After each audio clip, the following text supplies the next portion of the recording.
Hi, my name's Dave Darby and I'm here to talk to you about the Ease Your Back positions that I've created on this website. My back injuries started when I was in my early 20s. I had initial back pain. I'd have back problems for a month or two and then they'd go away. And over the next about 15 years, I found that I would re-injure my back every 2 or 3 years. Each injury seemed to occur more easily and seemed to have worse consequences. I went through a phase where I tried replicating some of the exercises the chiropractor I'd been seeing was doing. I went through another phase where I just tried to leave my back alone, hoped the problem would go away. When I got to 39, I had a minor injury which just snowballed out of control, and I ended up really where I couldn't walk, I couldn't really work, and I really didn't have much hope other than the doctor was expecting that I'd go and have an operation for my back problems. Well, the final straw for me was just sitting on a floor at a meeting where there weren't enough chairs, and I sat on the floor for an hour and a half, and that just put my back out, and it just got worse and worse, and the pain increased. I had sciatic nerve pain down my back of my legs, and it was excruciating. It went on for months. My injuries were cumulative, and they were often associated with sports. I'd often find that I'd hurt myself motorcycle racing, I'd strained my back mountaineering, and quite often after I had been away for a summer mountaineering and I was really fit, I'd then suffer another back injury after I'd just finished doing climbing. And that was often when I was going back to the office and I'd be sitting at my desk all day. When I was going through the final phase of my back injuries, I had to work part-time, and I could only work part-time. I couldn't sit on a chair any longer. I had to stand at a desk, and I was only working 4 hours a day. And the rest of the time I was seeing medical people, I was trying some swimming, I was seeing a chiropractor, but really I was in quite a bad space pain-wise. And fortunately for me, from that point on, I've learnt a whole series of techniques that enabled my back to improve year on year, and I haven't had a single back injury in the last 16 years since then. When I was working part-time, and my boss had really given me as much leeway as she could, and she said I had to attend a meeting on a Saturday, and if I didn't attend that meeting, then I was going to be made redundant. And the Saturday morning came, and my back was excruciating pain, and there wasn't really anything that I could do to go to the meeting. So I was lying on the floor, crying my eyes out. I was lying on my stomach when my back actually clicked into place. And that was the start of me learning how to do a back recovery position. And from that point on, I've managed to build on my knowledge and understanding of what medical people were saying, and just my background of training from athletics and sports. And over 15, 16 years, I've refined some of the positions of stretching and strengthening exercises that have allowed my back to just keep getting better and better. I played field hockey for 10 or 12 years, and it's a very right-handed sport. So I had one hip that would dip down, and I could bend my back one way, but the other way I had no flexibility at all.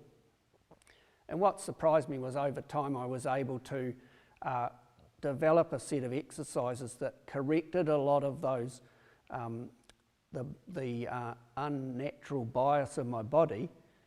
And I think I did them, but I did those exercises in a really gentle way.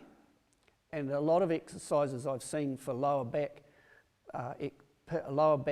exercises or stretches, they're really vigorous, or they're quite, they put a lot of force into people's backs.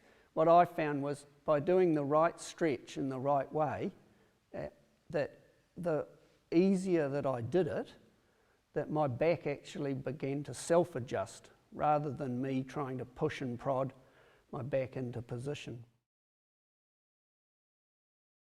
What I've done is I've tried to take the best of the physiotherapy and chiropractic things that I were offered, and I've tried to adapt them so that I think I used a training regime. If I had more pain down my back of my legs, then it was a bad thing. If I had less pain down the back of my legs, it was a good thing. And I slowly learnt that pain in the muscles around my lower back was okay if my back was showing less nerve pain. The thing that enabled me to fix my back was having a combination of input from medical people, but also taking the time to learn how to manage my back between when I was seeing a doctor or a physiotherapist or a chiropractor. I don't think I could have fixed my back by myself, but neither did going to the doctor or going to the chiropractor occasionally actually lead to my back improving. Those things would give me some short-term relief, but generally it was a long downhill trend. And what I've learned is a set of stretches that work for me that has become an improvement trend that hasn't reversed for 15 years. A lot of physio is undertaken when your back is still in a really delicate or sensitive state. And I think that the physio only really started working for me once my back had realigned itself in part.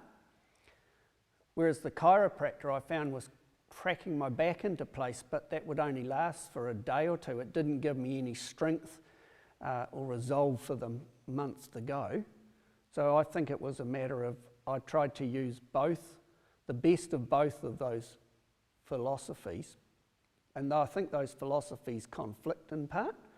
So I didn't allow that conflict to dominate what I was thinking. I just took the best parts of it and used a sports training sort of mentality to develop what I needed to do. But I did it with an emphasis on really gentle realignment, allowing my back to realign itself as much as possible, rather than anything vigorous. I would do the exercises to relieve the pain whenever the pain increased or was noticeable. I think when I first started to understand ways to reduce the pain, I had to do stretching exercises about every 2 hours. Well, I had to learn to do the back stretches in any situation when my back pain started to increase. And in particular, when I was at work. If I was sitting at my desk, I'd have to stop doing what I was doing and learn and just lie on the floor in my back recovery position. Sometimes people would knock on my office door, and one time I just yelled out to the guy, "Come in." He walks in and I'm not there. I'm actually down beside my desk. He couldn't see me at the time. When your back is in such pain that your whole life feels out of kilter, the least of your problems are lying on the floor at work.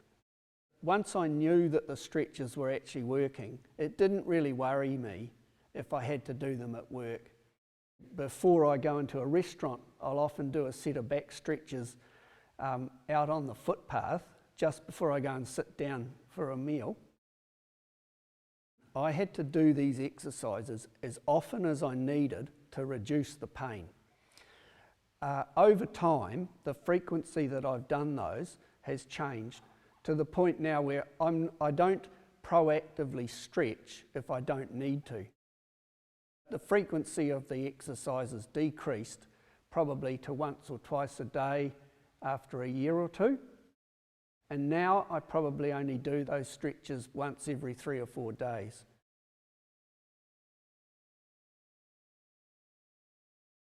Well, I hope some of the Easeyourback positions that I've shown you add some information to your knowledge about back injuries and back recovery. And I'm hoping that you might like to look through other videos that we've provided on the website and see if they're of any value to you.